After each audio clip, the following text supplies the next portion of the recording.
2025 NHL draft eligibles, focusing this week on the top 10 for Sweden, which, as mentioned, is the region that Z covers for Smart with an R scouting. Before we jump in on the first one here, Z, just in general, the sense I'm getting from you is that this year's crop from Sweden is notably better than what we saw in 2024. Is that fair to say? Yeah, I mean, I'd say so. I mean, first of all, you do have a couple guys that are going to be going early on in the draft. Last year, the only player out of Sweden that got drafted in the first round was Norwegian. Bronsek Nygaard with 15th to Detroit. So it's like, it was weird that he was technically a Swede. Like, well, again, we do these lists. It's out of Sweden, not just the fact that they're Swedish. Wait. What? Am I confusing draft years? Who was the top 3 last year? Last year was there was Stenicky went 3rd. It was that crazy like.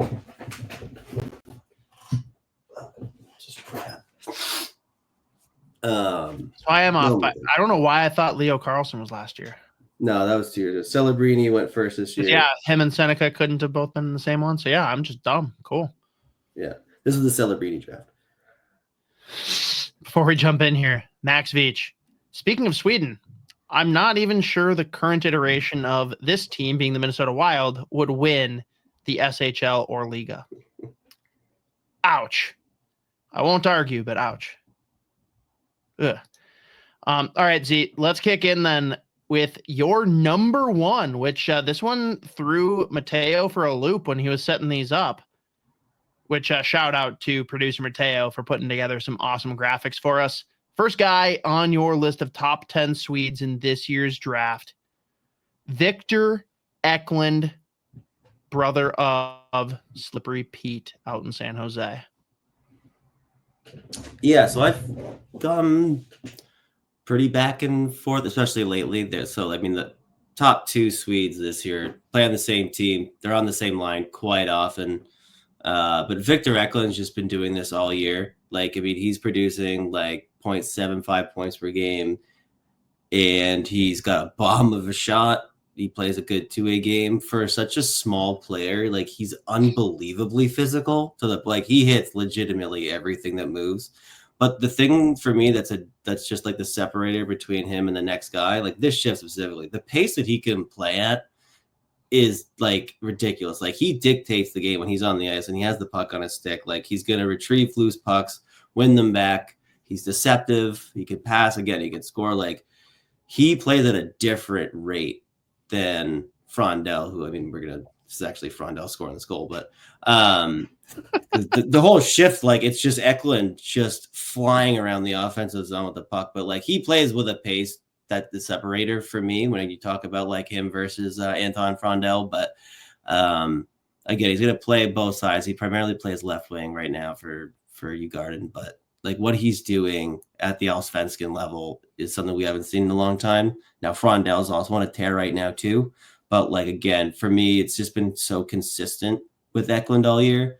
And there's been so many of the goals that get scored for Djurgården, like he's setting up. Like, again, he's a factor in all 3 zones. He kills penalties. He's on their power play. Like, he's one of the best all-around forwards in the Allsvensken right now as a 17-year-old. So he's just unbelievably impressive. But like, for me, again, the big separator is just the pace that he can play at. It's ridiculous. Sure. And for him, with a lot of these players, like, we won't go too far into the weeds, but talk ceiling floor for me. Like, is this guy this high for you because his floor is just so high, or is it because of the upside, or is it a balance? Yeah, I mean, I think he's got a high floor, but like, when you just look at the point totals, like, there's not very many players who can do this in this league at his age that don't translate to like a very successful NHL career where he's going to produce points. Like, he is like a pretty dynamic offensive threat. So I still think there's a legit ceiling on him. But again, yeah, he definitely does have a pretty high floor, just with the style of play. If he can get like a little bigger and stronger, then that's just like a whole other that's a whole other like level that he could possibly hit. But I mean, again, like, even at his size now, like, the physicality he plays with. I don't know if he'll be able to do it in the NHL, but like it's like he is not afraid right now at his size, so it's not a problem. But I do like the upside, and he does, definitely have that high floor too. So it's a combination of both. Would you say if you had to handicap it now, 7 years from today, who's better, Slippery Pete or little brother Victor?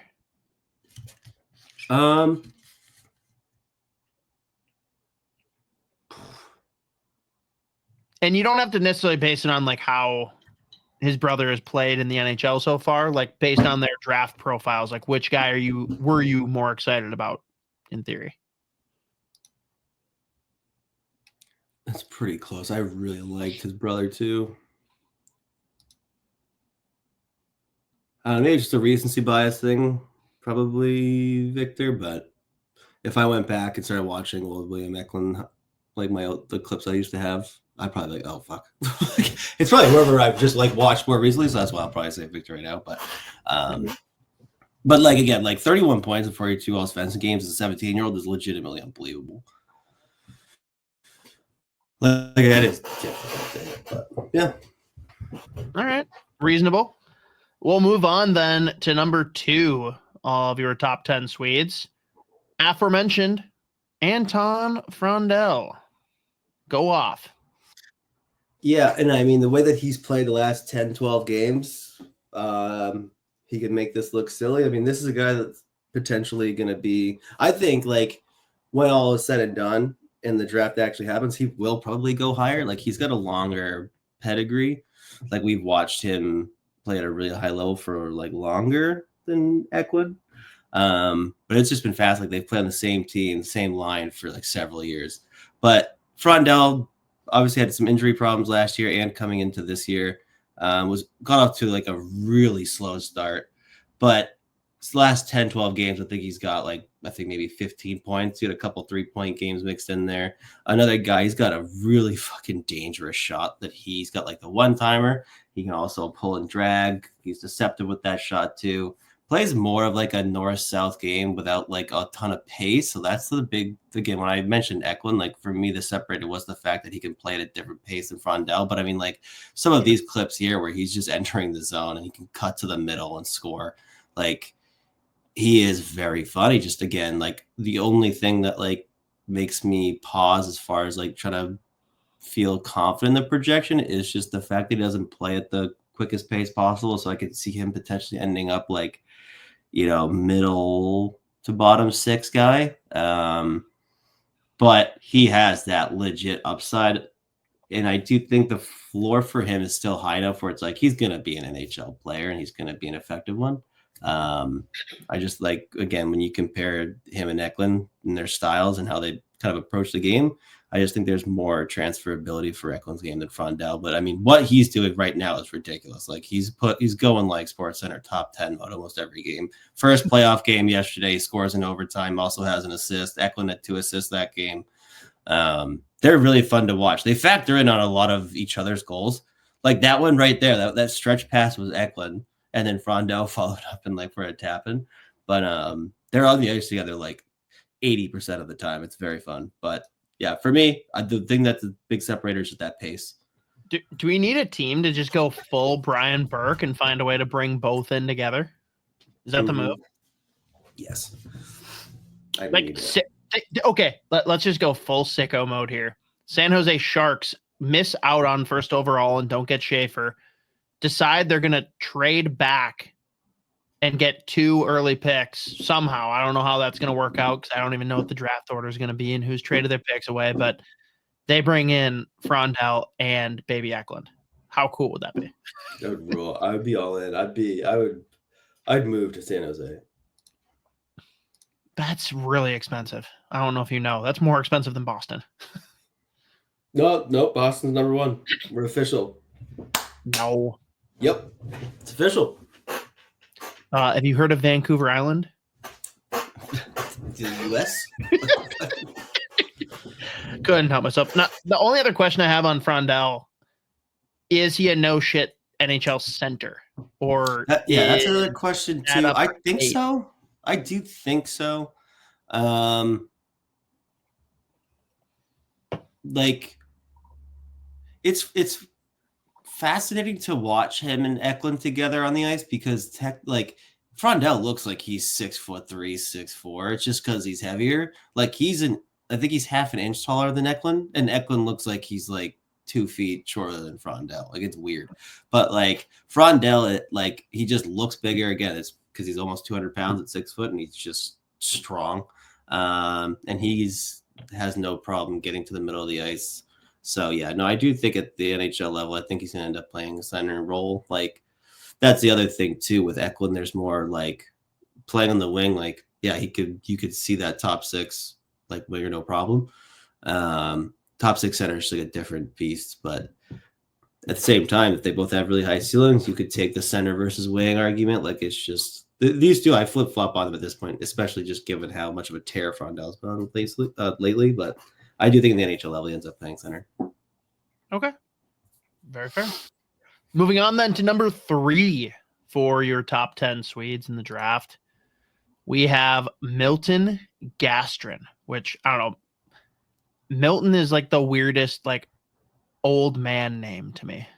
Yeah. So and we were talking before I fucked up the order. I put 10 names down earlier this weekend, so like I'd probably have him. Wow, he's already 5. doubling back on it. You'd have him at you're dropping him 2 spots. Hurtful. Well, these 3 specifically, I could like depending on what day you ask me, I'm going to give you a different answer. But no, but Milton Gastrin, he's 6'1", a little under 200 pounds, center, like pretty legit skills. Another guy, I just think he plays a transferable game to the NHL. Like very reliable, and like again, like every once in a while I see him really expose some of his offensive upside. He also like he doesn't look like his ability to change pace is ridiculous. Like he looks like he'll be skating through mud, and all of a sudden he can just hit the jets, and like the change of speed with the puck is like just miserable for like when he splits the D. Like he is very deceptive when he's like in transition. Again, he scores a variety of ways. He's got a really nice shot, legit skill. But he's such a smart player, like positionally sound. So I like him a lot. Depending on who you ask, I feel like at this point there's enough people that like have him in their first round. I think it's just like, again, I think he plays such a transferable style and he's so smart. And every once in a while you do see him like some of the points that he's put up this year, you do see that like separator as far as like the skill set goes. But so I think he probably ends up going in the first round, late first round. But yeah, no, I like him a lot. He's fun. Okay. And again, I'll ask the question that I'll probably ask for anyone listed as center. Is he a center in the NHL? Yeah, I think he's really smart. He's got the size. He's physical. And again, like very capable of gaining middle ice. So yeah, I think he ends up playing center. Okay. Well, that will move on to number 4, which we'll find out, I guess, if he's 3, 4, or 5, based on the most updated versions of Z's rankings. Jacob Wozniak will definitely be discussed in our extensive segment that we refer to as the all-name team going into the draft. First, where do you actually have him ranked? 4. It's 3 and 5 that I flipped, I think. Oh, okay. Got it. So he's actually 4. So perfect. So you can just erase everything that I just said. So talk about him. What do we need to know about Jacob Wozniak? He is a player that if you're going to take him in the first round, you're going to be nervous because his give a shit meter is like -12, 50% of the time. Like when you look at a player with this absolute like weapon of an offensive skill set, specifically the ability to score from distance, he moves as well as he moves at his size. He's 6'3", just an absolute sniper. He's capable of playing physical, but like he really just does. Like there's so many nights where he just leaves you so frustrated. Just like I've had games where I actually just like I stopped watching. It's like infuriating at times. But it's like if he really feels like it, he's gonna be a guy he's capable of scoring 35, 40 goals a year. It's just like, is the mindset there? I don't know. And like there are games that you watch him playing, like, all right, like I don't know about the hockey IQ, but then there's other times where he's like where he finds himself on the ice, his ability to find quiet areas and like get the shot off is very impressive. And even like I mean, this is his first assist in the SHL this year. It was just a no look, like backhand, like reverse, like it was ridiculous. Like he's got a ton of skills. It's just whether or not he feels like hitting his full potential. It's going to be a big question. So I think he's a player that probably makes you nervous and like in all likelihood doesn't hit his total upside, but it's going to be tough to pass on his profile, like how good he is, what he brings to the table as far as a skill set and his ability to score goals, and what he's done at his age. I think it was like last year, he just like shattered the scoring record for a kid that was under like a 16-year-old playing in the U20 in Sweden. He had like 65, 70 points in 30 something games. And started off the year horrible. Like again, I turned a couple games off because it was so frustrating to watch. Like you forget he's on the ice somehow sometimes, but like he definitely picked it up as the years gone on. And again, like there are very few players, especially out of this region, that can score like he does. So again, this is a guy that had like top 10 potential coming into the year. Now it's like, is he going to go in the first round? I think he's probably still does. Maybe not though, because I mean, even like when you look at like Bob McKenzie and Craig Button's rankings, I think they actually both have him out. So we'll see what happens with him. But like the upside is there, the potential's there, just whether or not he actually hits it. Based on your tier, you've barely got him in. Yeah, it's just because for me, it's just like I don't like I've watching him, especially this year. But even like dating back a little bit last year, just like whether he wants to turn it on or not, like there's been so few games where he just like actually does it that you're like just so frustrated. So I think it's if you take it the first round, you're probably nervous, but there's so much upside there that you kind of like have to do it at some point, depending on what team you are. This just screams San Jose Sharks second round pick in like the mid 30s. Yeah, I will say like if he doesn't go in the first round, I'll be shocked if he makes it past like 40. Yeah. I mean, if he does, then it's like 30 to 45. I don't know. If he does go like towards the end of the second round or later, then I would imagine that you're going to hear comments about like an attitude thing. Because there's just like the ability is terrifying. Like he is that good. It's just like you see it. So it's like, it's also fascinating because like in 40 games, he has 57 points. Like playing U20, that's you're like, as it's just a pure scoring winger. Yeah. But yeah, we'll see where he goes. But again, like top 10, top 15 upside. It's just whether or not he actually ends up putting it all together at the NHL level. You know, we'll see. But the very real chance that he's like a tweener because he's like he just doesn't put it together. All right. Moving on to number 5, then we have Eric Nilson. So this is the guy that like after it was specifically after putting these video clips together that like I think this is gonna be he's gonna be in my top 5 for like draft sons. Eric Nilson is fascinating. Firstly, he's a center that wears number 3 with his club team, which is always fascinating. He's just usually like a defenseman, and then like he covers for the D-men a lot. So there are times where he's just like at the point where you're like, is there another Eric Nilson? That's like it's confusing. Looks like a defenseman, but he's got some good height. He's super light, but he is so fun to watch. He's going to end up being one of my draft sons. Another guy that can just like turn on the jets and hit like his 0 to 60 speed is like ridiculous. There are a lot of, especially when he's playing for his club and sometimes even his country too, like they'll just drop the puck off behind their net and he'll come pick it up at like in motion. And I mean, he's transporting the puck. He also has like a really nice stretch pass. Like he is just unbelievably smart. He wins like every battle along the boards, establishes possession, takes middle ice. He's got a really good shot. Like I really like this player a lot. I think I would definitely take, and I think I probably fucked up the tier, to be honest with you. After watching like all of his clips from this year the other day, like I would take him like late first for sure. Whether or not he does, I don't probably not. And I understand like there's some trepidation there, but like just a smart player, super cerebral. Again, like really, really good skater. He's light and he's getting a little bit stronger, but even then he's still winning all these battles. But I like Eric Nilson a lot. He's one of my favorites to watch in this draft class. And it's just like I just think he's an unbelievably smart player. And again, like he's got the separation of like the speed. It's a joke. I love watching him play though. Like that stretch pass was just sick. Oh God, he's really good. I like the clips. I just like it's so fun to watch him play. Like I love players with his style. So okay, we'll see. Like, is there another player that you feel like has a similar style for people that like just don't understand? I mean, in the NHL now, I can't like I would be okay. No worries. I just thought I'd ask in case like you had a type, you know.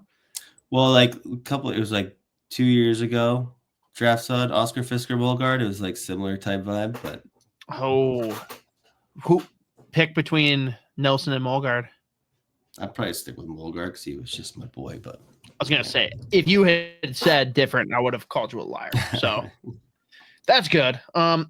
Question I always ask: is he a center? I think he may end up on the wing, especially if he doesn't just like fill out. Like I mean, he's 150 something pounds right now. But again, like a lot of that offense does go through him, and he's playing the middle of the ice there. So we'll see. But like I think in all reality, he may end up being a winger. But yeah, no, I mean, even if he does, I think that's fine. Like he controls the play a lot from the wings too. Like especially when he's like lugging the puck. When he takes guys wide, like he's winning. Like it's crazy. All right. Let's move on then. And I believe this is the end of the highlight reel packages we put together. So the rest of them, we're just going to talk and show you cool graphic that Mateo built. Number 6, Eddie. Is it Genborg? Genborg, I think. Genborg. Eddie Genborg. Yeah, pretty intriguing player. Just plays such an NHL style. Whereas, like, yeah, every once in a while he'll make a couple of like pretty high skilled plays. He can score, but like the way that he scores, like he's so good in front of the net. Really strong. Obviously, he's got the size 6'2", 190. And he's played a good amount of SHL games this year and fit in more than fine. Looks pretty comfortable playing pro in Sweden already. You know, like he's a decent enough skater, not like gonna blow you away with his speed, but just his style of play where he's really strong, like always in the right spots on the ice. He's able to read the defense as well. And he's so just like if he gets the puck in front of the net, like he's going to score, like he just is. So he makes himself especially useful in the power play too, but does have a really good two-way game. I think Button has him in the first round for him. But again, for him, I think he's a player that's probably not going to take a whole lot of time to adjust and end up playing in the NHL. He's going to be one of those guys that might gets taken like maybe second, third round, but probably finds his way to the NHL sooner rather than later, or at least sooner than a lot of the other prospects. But I think his style just lends itself to the NHL. And again, he's got the size, really smart. He's like his positional awareness is just solid. So really good player.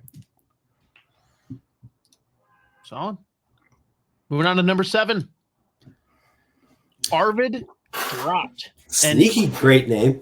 It's a very interesting name. It kind of like confused me a couple of times, thinking like, wait, I don't know why, but like the one that makes 0 sense. I kept on thinking Jason Arnott. It's just the odd. It's literally just the odd. It's no, like literally get rid of vid and dr, and it's Arot. It's close enough. Again, my brain does weird things. I take no responsibility for it. Yeah, Arvid Drott's a fascinating one. He's got decent size, right shot, right winger. I mean, what's he actually? You pull it right 6'1", 190. He's got a legit motor. He flies up the ice. He does play that physical power forward game. He's got some legit skill. This is just like another guy I could potentially see getting some first round looks when you just like the play style, how physical he is, his ability to score. And I mean, it's just like a really good skater. He plays more of like that north-south power forward game. He's got 18 and 18 in 36 games. So I probably see a lot of time, like a lot of teams like having a lot of time for a player like Arvid Drott, and I think there's some like room for him to grow. But another guy that I think NHL scouts are going to love when they like the size skill package and the fact that he plays such a straightforward north-south physical game. And he does have a legit dangerous shot. So I like Arvid Drott a lot. I'm just trying to figure out what he ends up being in the NHL. Is he going to be a guy that's going to be in your middle six that can score? Can he potentially be a first or like a top six scoring option? For me, I just think his game's a little bit more of like the simple north-south, probably a middle six scoring guy. Again, that like could probably potentially give you some two-way value too, but like he is explosive as far as speed goes. He does have that shot. It's a little bit inconsistent, obviously, just given the fact that like you probably should be producing more than like a point per game, like U20 in Sweden. But I mean that Djurgården team, like it's tough for all these guys to get the puck. Like they're loaded again, that they are every year. Like especially the U20 team, like half of this list is Djurgården. So but he's a fun player. I would not be shocked if this is someone that an NHL team, if they have like 2 first-round picks or something, maybe they take a swing at him. So I think there's some legit. So I think it's just there's a wide range of outcomes for him. I think so. We'll see. But I like him. I like him. There we go. On to number 8. Gustav Ekstrom, center in J20 National. What do we need to know? Yeah, I have like so we did our smart scouting midterm rankings or whatever. I do have a soft spot for Hillstrom. I mean, like another guy who's got pretty good size, two-way center, decent enough playmaker, but like I think he's super smart and I like how he moves. He's never like he does have some like playmaking ability. He's got some skill. I don't ever see him being like a point per game guy or even like 65 point per year. But I do think he just like profiles as like a really good 3C that gives you that two-way ability. Decently physical. He's just like I just really like another guy that I really like the way that he plays, like super reliable, always makes the right decisions, always in the right areas. Again, he has that legit two-way ability. So I think he can get another guy that plays a super transferable, translatable style to the NHL. And I just really like him, like his play style. And like he plays for Breenis. Their J20 team has a bunch of guys that I really like for this year, next year with the draft. But I just, again, another guy that plays such a NHL style two-way game at the center position I really like. So I love Hillstrom. It's just I don't know about like just how much upside there is there. But I think he ends up being a really solid middle six center in the NHL just based on how the fact that he is so smart gives you that two-way ability. Look at that. You already answered my question. He is going to be a center. Love that. On to number 9. Melvin Novotny. Yeah, really, really interesting one. Because, I mean, this is another guy, like, I think in our initial rankings of Smartest Guy, we ended up having like 17. And now he's like at the end of our second round. So hit or miss. Like, the beginning of the year, he had a few games where he was just like all out offense, all over the ice, just ripping pucks. But he's just so inconsistent that he makes you nervous. Fun fact, I mean, he's number 68, but like there was, I forget what the issue with the jersey was. He had to wear 69 one game, so that automatically gave him like a 5-spot bump in my books for me personally. But like all offense from the perimeter, he's got a really good shot. There's never a questioning like his effort level. Like he is flying around the ice. He's pretty physical, but if he becomes a full-time NHL guy, he's got some legit upside, just like the offensive ability, but it's a pretty wide range of outcomes for him. Is he going to be like an AHL player? Decent chance that's like the route it goes, but pretty intriguing to watch. When he's on, he is fun. And he can score from distance, but for me, I'd take a swing on him maybe second, third round because there is some ability there, room for him to grow. But yeah, another fun player, but pretty big range of outcomes for him. Whether or not it becomes like a full-time impactful NHL guy, probably hit or miss. All right. Well, the ever important number 10 ranking, because you have a pretty long list of honorable mentions. 10 to wrap up the top 10 list. Victor Klingsell, which I love this name, especially just like, Eklund, the VIKTOR. elite? Mm-hmm.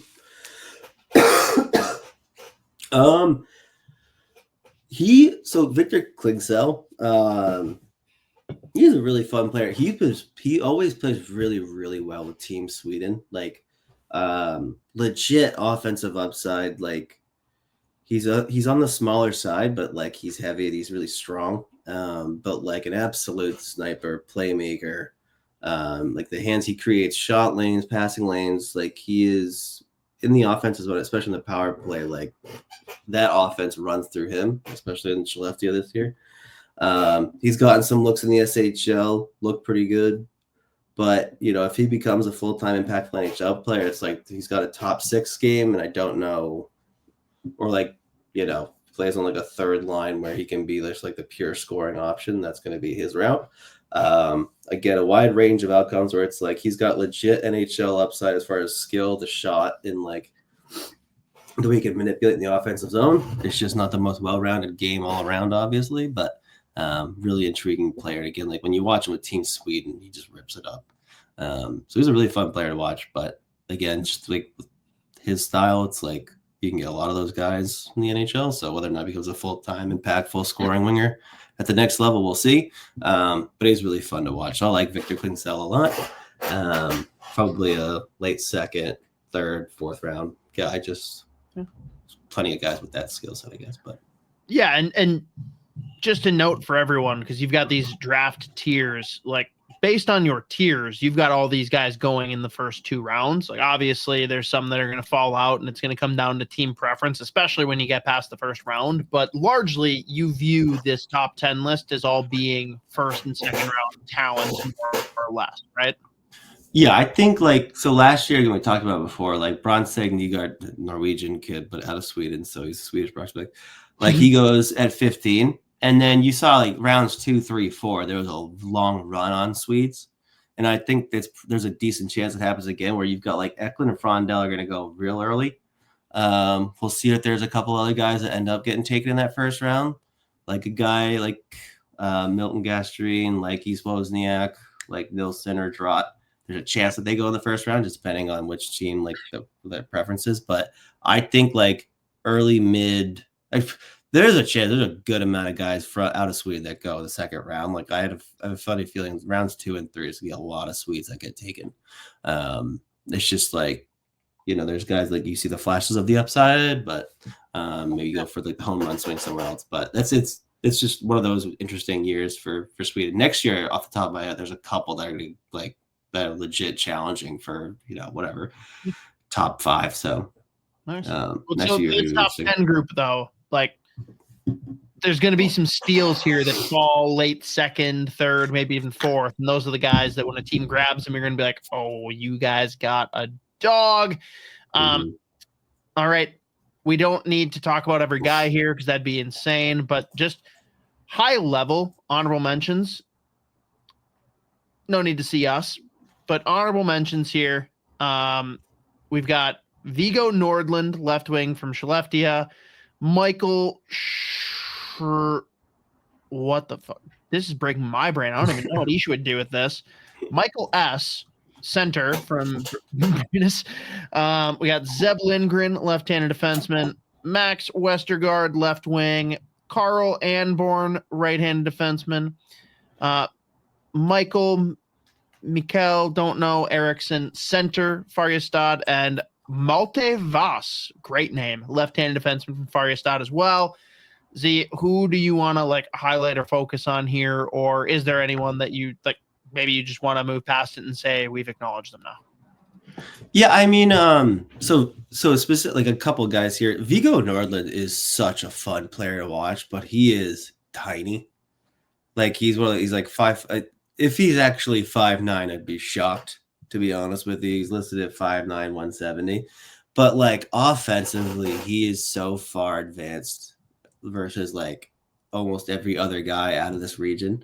Like with the puck on his stick, he is so much fun to watch. So like as far as like watchability goes, he's a top 5 in this region. It's just whether or not he ends up going any. Like I think he does get drafted because he is that legit. But I mean, there are a couple of guys last year too. like Alexander Zetterberg last year didn't get drafted out of Sweden. That was like shocking. And I think at some point we're gonna do like an overager or like a draft with like this. They were eligible years past. We could probably have a couple guys or a bunch of guys. Actually, they're gonna go like I think this draft there's gonna be a bunch of guys that are technically overages that are gonna go earlier than we're used to seeing. Like a couple out of Sweden, like Yamiro Raybear. This kid like could potentially go like second round. I was really shocked he didn't get drafted last year, but so we'll see if like Norland does get drafted because I mean like it's like a similar thing with Zetterberg last year. It's like ultra skilled and like to the point where you kind of like just see past the size issue.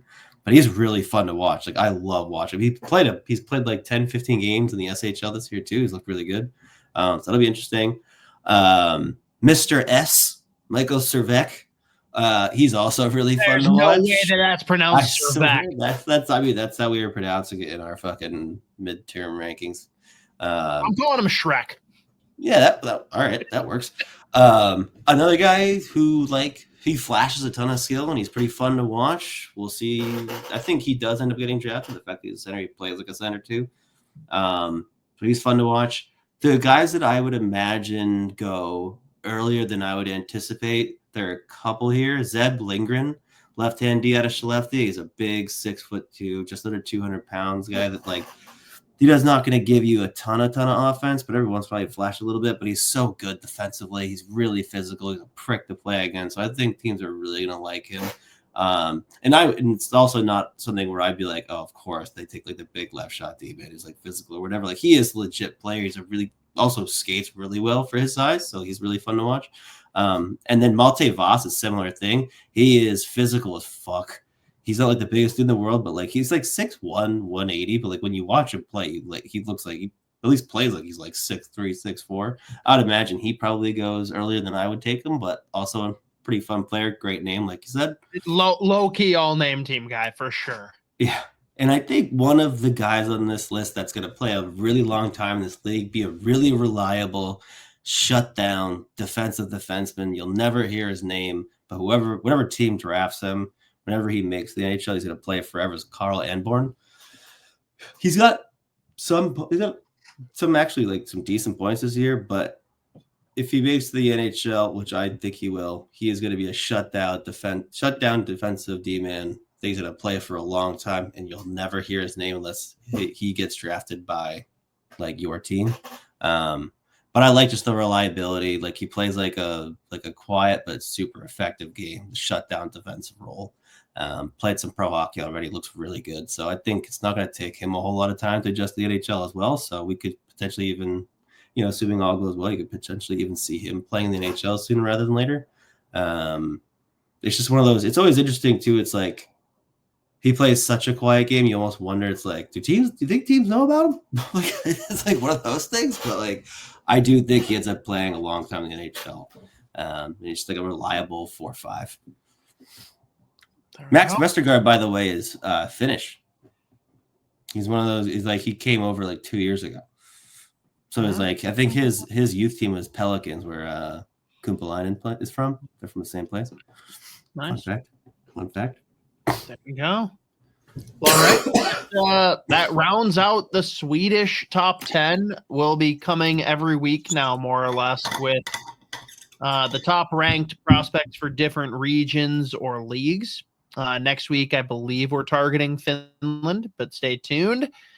Otherwise, Z, I think that does it. I think we've wrapped it up here. There are a couple guys that we didn't bring up that I should just at least say their names. So I think you'll really like them. Say their names. Philip with an F, Holst Person, Mons Goose. Okay, here we go. I don't even know. This is gonna be tough. Mads Kongsback Clevo. Let's come back, Clevo. Tinus Luke Koblar, but I had to say Koblar. Nah, Cobbler and Person are both great polls. Carl Otto Magnuson, Bruno Asmanis, Oliver with a W, Sjöström, and there's 2 Leo Sundqvists. Different position, different teams, very different style, same name. The next Elias Pettersson's. And then there was one other one that makes me laugh. Oh, I don't even know how I feel about this one. Noel Scarby. I don't know why it makes me laugh every time, but it does. Maybe I had to see last one though. Last year I should have put him in the I bet that guy's cool category. Voltaire Lindbergh. Specifically Voltaire. Voltaire's pretty good. Yeah, that's all. I had to mention those names for you. What a way to wrap it.